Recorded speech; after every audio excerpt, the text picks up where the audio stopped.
Hello, Space Watchers. I am Jim Murphy, and this is a new episode of Space Café Radio, your radio channel dedicated to emerging trends and live conferences in the space industry. Our fantastic guest today is Cliff Beek, Chief Executive Officer at SpaceChain. SpaceChain is a company working on putting blockchain in space for more secure communications, transactions, and many other things. Today we are talking with Cliff Beek about SpaceChain as a company and getting any advice he may have for someone interested in starting a company in the space sector. Enjoy. Cliff, thank you for coming on the show. I'm so glad we could finally do this. How are you doing today? Thank you, Jim. It's a pleasure. Yeah, it's an exciting time, busy time, but one that's extremely exciting. So thank you. Appreciate it. Sure. Yeah, well, we're not supposed to be this busy in August, but there we go. Well, SpaceChain is for some background, I mean, I met Z Chang, a co-founder, about 5 years ago at a tech conference in San Mateo, California. And we were both at this pitch conference and we became friendly and started talking about our visions for what space could look like with regard to putting a blockchain service in space. So we had this relationship that we've known each other for the last 5 years, and I've been extremely impressed with the amount of achievements that SpaceChain has been able to, achieve. And so that's where we started.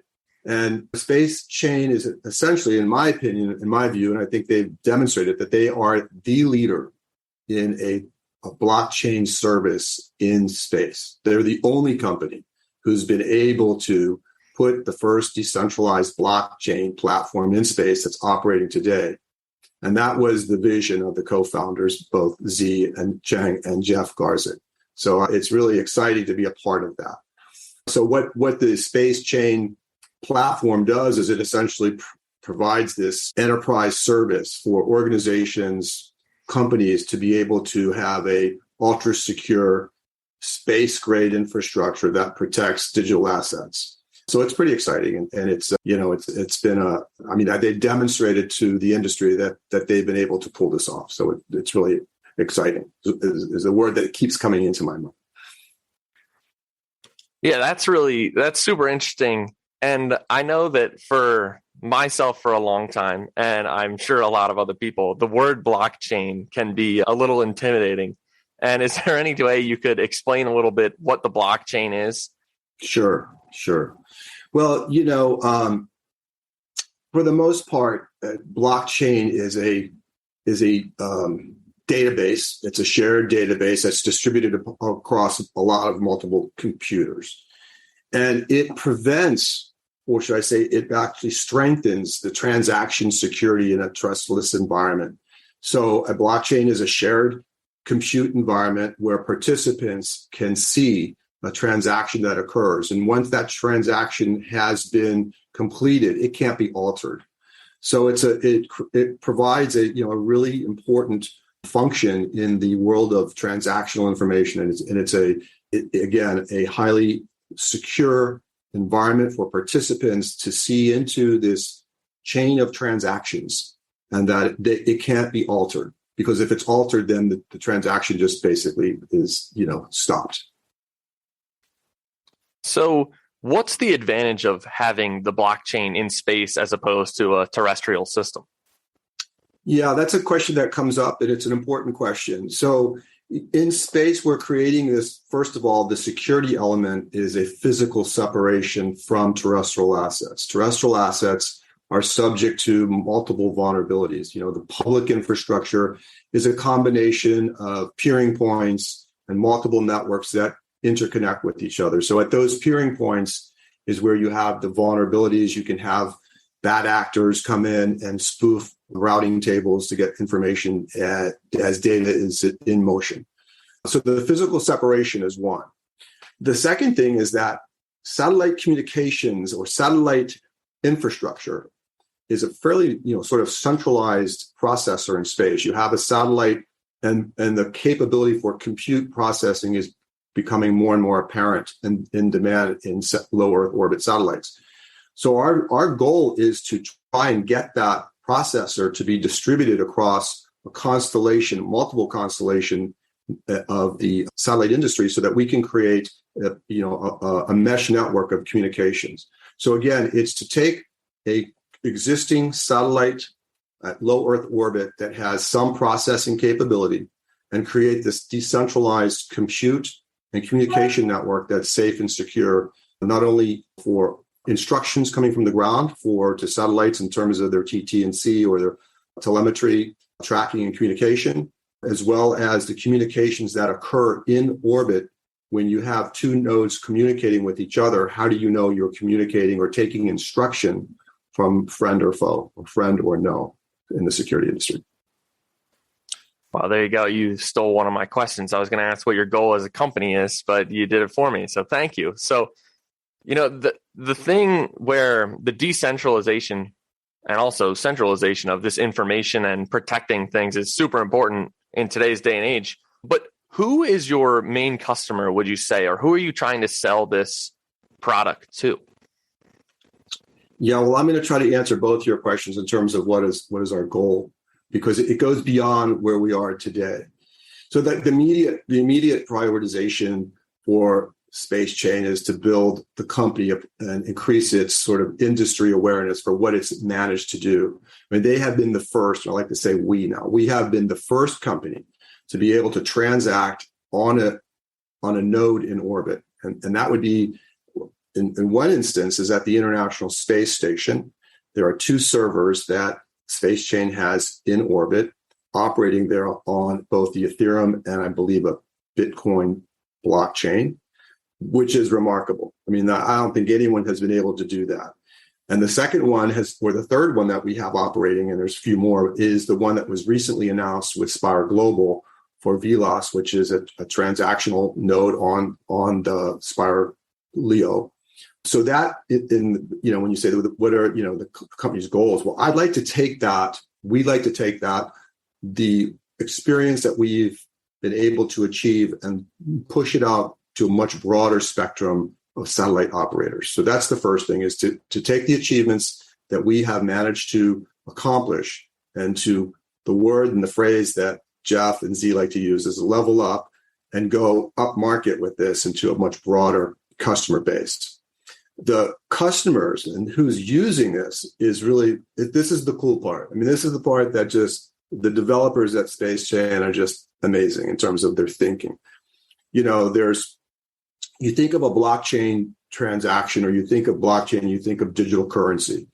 But there are other use cases that are really important, particularly in space with Earth observation satellites. So one of those particular applications that we are looking at is, for example, when you think about carbon credit monitoring from low Earth orbit and from Earth observation, you can look at various countries in terms of the transactions that countries exchange these carbon credits with each other.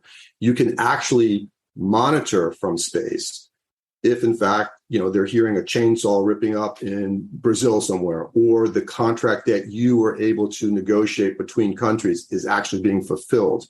So those are tokens that could be exchanged across a secure environment. But the way to do that is, from a monitoring perspective in space, you can actually see and you can secure that exchange to make sure that the carbon credit that has been negotiated has actually been fulfilled and it's not altered. Because once it's on a blockchain, like as I mentioned before, the functionality is that you can't alter that. So that's an application. We have an application when you look at customers in the agricultural business as well, food supplies and food supply chains in terms of countries dealing, let's say, in a grain contract, is making sure that you've entered into this contract with a particular country or company that you want to make sure that there's a fulfillment obligation actually occurring. In an Earth observation view vantage point, you have a view spread of that capability, and you can actually see that information, and that information is then documented onto a blockchain in orbit where that is passed along to the trading partners. So there's multiple types of applications and platforms that we could go into with regard to industry segments. I mean, obviously the fintech and financial seems to be the most prevalent when we think of blockchains, but there are other transactions that are just as important that have financial impacts on specific industries. So that would be, again, some of the ability for, or goals for us to achieve outside of just the fintech industry, if that makes sense. That makes perfect sense. Yeah, and I think in this day and age we're calling new space or new space 2.0, new space 3.0, however you want to call it, the phrase space as a service comes up a lot. And when I look into SpaceChain and I'm hearing about what you guys are doing, space as a service seems to be your MO. Is that how you would describe SpaceChain's interaction with their customers and things? Jim, you're right on. So I'm going to say this generously. Building satellites and launching satellites is an important part of the space economy and the space infrastructure. The value that SpaceChain brings is not building the satellite, it's putting the application on that satellite. So take our relationship with SpaceWatch.Global. We were able to take one of their satellites and utilize the Sabre processor that they have that turns this into something that they, a fintech wallet, or a wallet with fintech capabilities. Now, space as a service is exactly that. It's almost like someone else has launched the payload with this processing capability. Well, we don't have to spend our CapEx on the satellite and on the processor. We're actually going to that satellite service provider and then uploading our software. And so it's space as a service, and rather than us putting in our own bending metal, getting a launch vehicle and launching satellites. So space as a service is what we support. It stimulates the industry because it requires more satellites to be launched. But we're not the ones today who are launching the satellites. We're actually going to the satellites and space that's already in service, and we're upgrading and going up market with applications that will attach to it. So we look at it as unleashing adjacent value that's already in a satellite that is not being used today. Very similar to like a ride share. Doing a ride share, whether it's on a terrestrial, in a transportation vehicle, or in space. We're essentially taking the asset that's there and upgrading it and leveraging our sort of development work and platform to create added value to that asset. Yeah, it's the beauty of software. A little easier to upgrade when it's already doing its thing. For sure. So this podcast is all about taking a small business in space. What's the difference between a business and a space business? So what do you think is the most important part about running SpaceChain as a business? Yeah, I'm glad you asked that question, because it's like everything. The question you can segment it, having access to capital. I mean, you got to have that, but you also have to have the people. You have to have resources. The best asset. It sounds like a cliche, but your best asset are your people. And like where we are now, as our developers are so strong, they're brilliant. They come up with they can solve problems in the market and provide solutions where there's friction. So having the capital to support that and to give the sort of the resources required to grow that part of the business is really important. But then you have to manage. I mean, you need the commercial mindset of, engineers try to build things that don't fail. And in space, you cannot fail. You get one shot at it. You launch something, it's got to work. But like you said, in software, you just maybe keep uploading the fix that you can. But you need to have the ability to manage your resources. And so you bring in a commercial-minded individual with some experience, and you say, look, we're going to try now to turn this into a real business. So in the beginning, you have a lot of really brilliant developers, and you've got to just embrace that, nurture it, grow it, and make sure that the products that they're developing and thinking about actually solve a problem and bringing a solution and change the way the world is.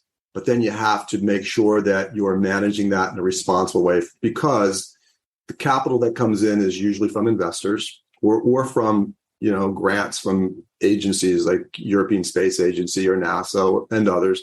And you have to have the responsibility to make sure that other capital is being deployed properly and managed properly. So it takes a village. It takes all components of a business. And sometimes the visionaries aren't real business oriented. They're just out there pushing ideas. I mean, otherwise, who would ever thought about putting a blockchain in space? I mean, come on. I mean, it's like that's up market, pun intended.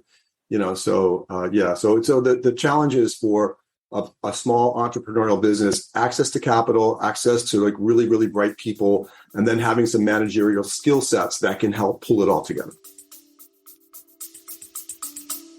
Stay with us. We'll be right back. Moving is right up there with death and divorce in the stress Olympics. But fear not. Turn that box of woes into a crate of woes with moving tips in the Life Beyond Boxes podcast with Premium Q Moving. Dive into the world of hassle-free moves, learn tips and tricks to save on cash and your sanity. Say goodbye to those moving meltdowns and hello to the smooth sailings, or should we say smooth movings? Tune into Life Beyond Boxes with Premium Q Moving on lifebeyondboxes.com or find us on your favorite podcast platform. And with us, unpack the secrets to a stress-free move. Yeah, and you're talking about challenges and solving a problem or overcoming challenges and things. What would you say were the company's biggest challenges? Yeah. I'm somewhat new to SpaceChain, so I'm getting with the team. I see their challenges as being more like opportunities. So you can look at parts of a company and say, wow, that's going to be really difficult to overcome, or that's a really big lift. But it's also an opportunity. So whatever challenges they've had, and I'm sure they have their battle scars, but for me, it's all opportunity. It's all upside. So I see this unlimited capability in the team, and as we begin to grow the company, to really look at, we'll have other challenges. There will be other challenges, I'm sure, and I'm anticipating some of them. But again, my philosophy and feeling is that a challenge is also an opportunity for growth. Yeah, for sure. What advice would you give to someone who wanted to start a business in the space industry, and more specifically, kind of the space finance sector? Sure. Space is hard, as they say. It's a difficult environment and industry. It's also capital intensive. I mean, it's like when we were kids, I don't know, this goes way, way before your time. I'm probably as old as your parents. We had these little launch kits called Estes rockets, where we had these little small rockets and we would launch them, and they were kind of fun. And you got really excited about the possibility of launching rockets in your backyard, or hopefully at a larger field. But it takes a lot of capital to do that. And my suggestion, and I've seen a lot of very successful entrepreneurs in our industry. There's some people in this industry sector that have done extremely well. Most of them have worked for a larger company before they started on their own. They had some training, they had some visionary, they had a mentor, let's say, or just an opportunity to learn in a large company environment. And there's some companies that are more innovative than others. And let's face it, I mean, our industry, which is SpaceX, for example, has been remarkable in terms of innovation and what they've managed to do. And this isn't a plug for them. This is going to the point of they've had some really good entrepreneurs come out of there who started their own companies. So it's almost like if you want to start a company in space, you better get your training at another company that really has some innovation going on. And then you can learn from that and hopefully help that company also grow. And then you kind of take, if you're an entrepreneurial type of person, when you feel you've learned enough, or you're at a point where you can responsibly transition, you can sort of step out of that role. But my advice is to go work for a company that you really have aspirations and a big viewpoint and appreciation for what they've managed to achieve, and get some training, some grounding. So that would be probably the best advice I could give. It sounds like good advice to me. I'm pretty sure everybody wants to work for SpaceX or a very innovative company. And then soon, I think people are going to be saying this about SpaceChain.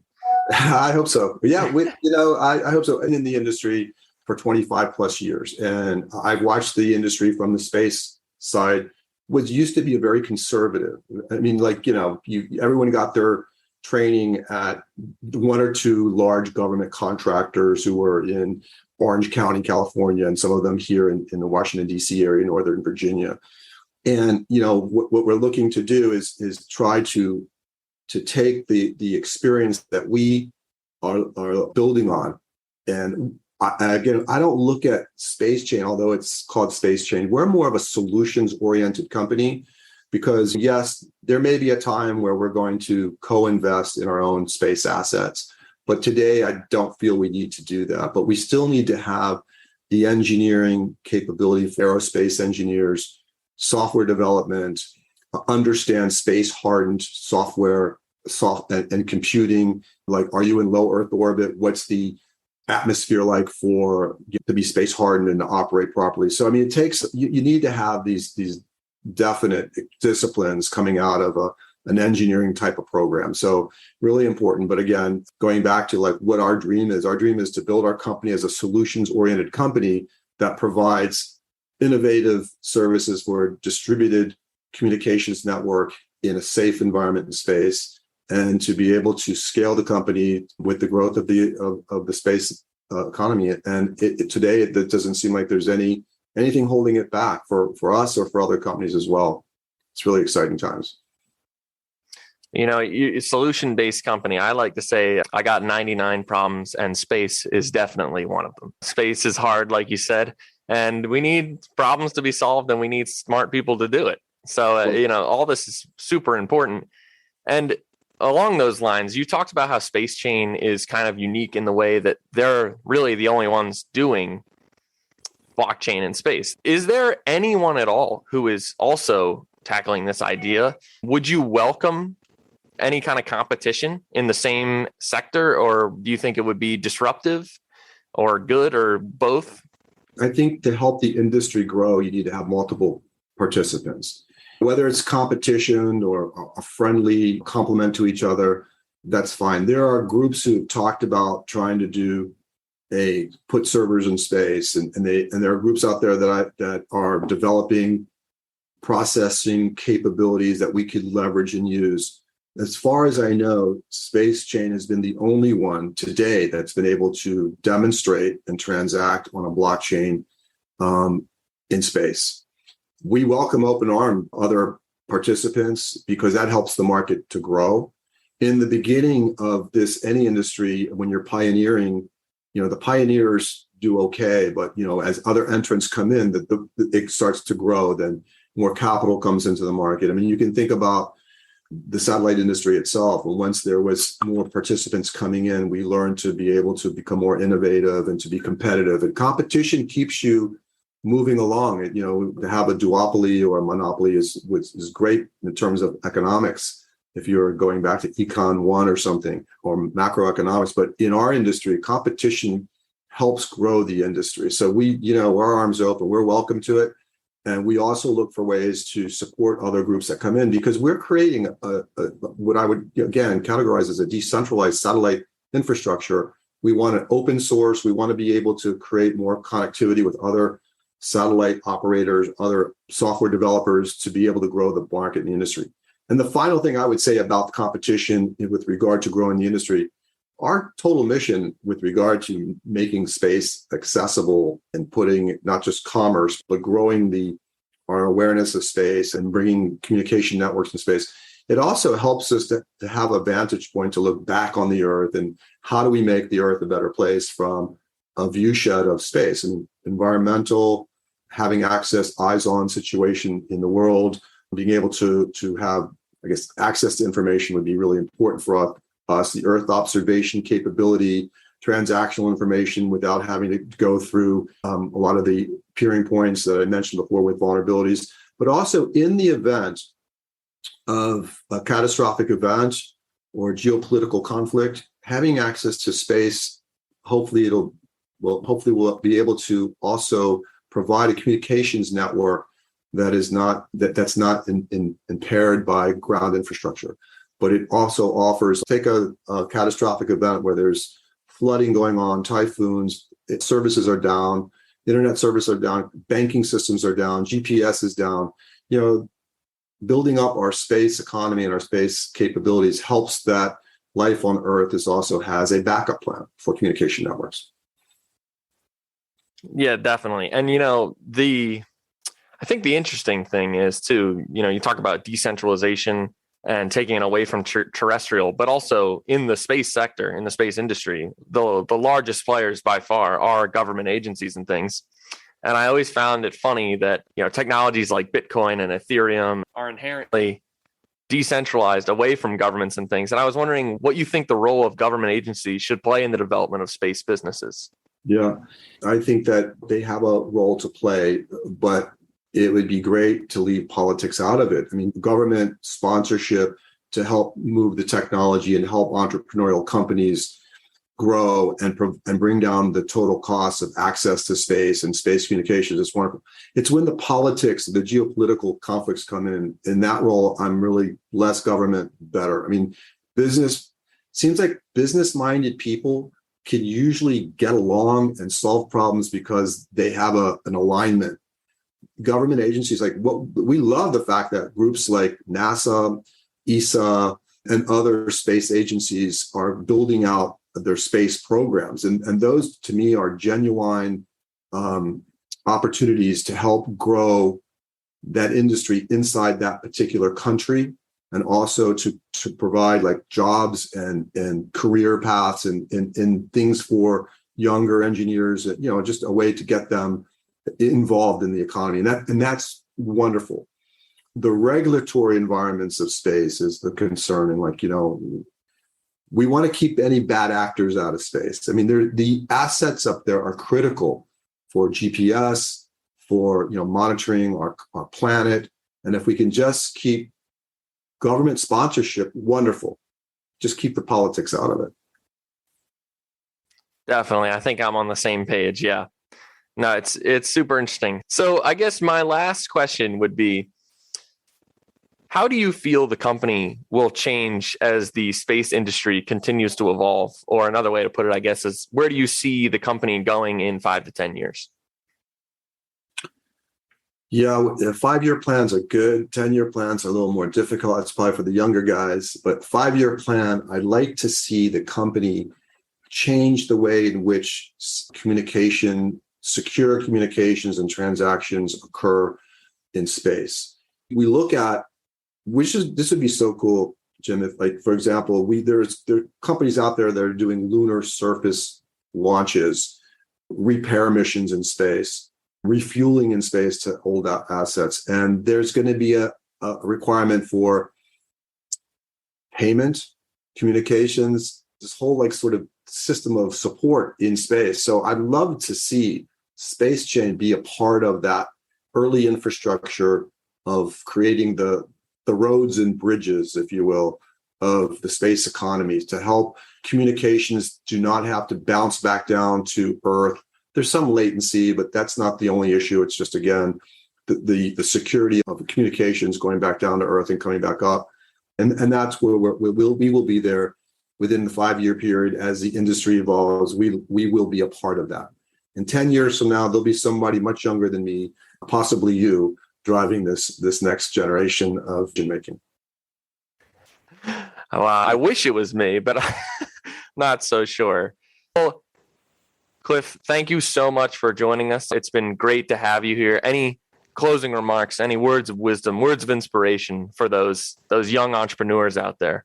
Yeah, just anything you can think of can be a reality, and just keep pushing for the stars, as they say. It sounds silly, but it takes dedication and hard work. And I think space is a wonderful aspiration in terms of a career. And I would just encourage anyone in looking to get into the industry to start working with a company that they admire and have respect for in terms of the products they turn out, and find the alignment that makes sense for them, and just go for it. Fantastic. Talk about words of inspiration. Well, thank you. I appreciate your taking the time to talk to us, and let's keep in touch as we can hopefully demonstrate our growth at SpaceChain. Of course, yeah. Thank you for coming on the show. It's been great. If you want to keep an eye on the space industry, visit our website at www.SpaceWatch.Global and subscribe to our newsletters. And of course, don't forget to become a Space Watcher. I'm Jim Murphy from SpaceWatch.Global, your independent perspective on space.